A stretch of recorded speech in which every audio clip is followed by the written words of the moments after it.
ఓయూలో DSC అభ్యర్థుల రూపంలో అర్ధరాత్రి రాజుకున్న నిప్పు చైతన్య జ్వాలలా మారుతోంది. విద్యార్థులను ఏకం చేస్తోంది.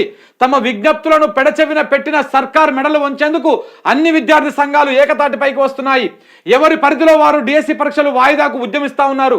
ఈ పరిణామాలు సర్కారును కలవరానికి గురి చేస్తోంది. అణచివేతే లక్ష్యంగా రాజ్యం తన ప్రణాళికలను సిద్ధం చేసుకుంటుండగా పోలీసు మిలిటరీ బలగాలను దించింది ప్రభుత్వం. ఎక్కడికక్కడ విద్యార్థులను అదుపులోకి తీసుకుంటూ వారి గొంతు నొక్కేటువంటి ప్రయత్నం చేస్తోంది. ఉస్మానియా యూనివర్సిటీలో నేటి పరిస్థితులు నాటి ఉద్యమ రోజులను గుర్తు చేస్తా ఉన్నాయి. మొత్తం పోలీస్ పహారాలో యూనివర్సిటీ వెళ్ళిపోయింది. నిన్న ఇదే ఆందోళన చేస్తే ఇగో వీళ్ళందరినీ తీసుకుపోయి ఇలా అరెస్ట్ చేస్తా ఉన్నారు. చూడు, ఇగో నిన్న అది చేసిరాని ఈ ఓయూలో విద్యార్థులను విద్యార్థి నాయకులు అందరినీ కూడా ఇట్లా ఇప్పుడు చూడు ఎట్ట అరెస్ట్ చేస్తా ఉన్నారు. మొత్తం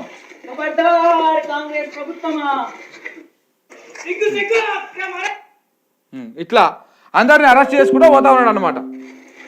ఇగో నిన్న ఓయూలో పరిస్థితి ఇది.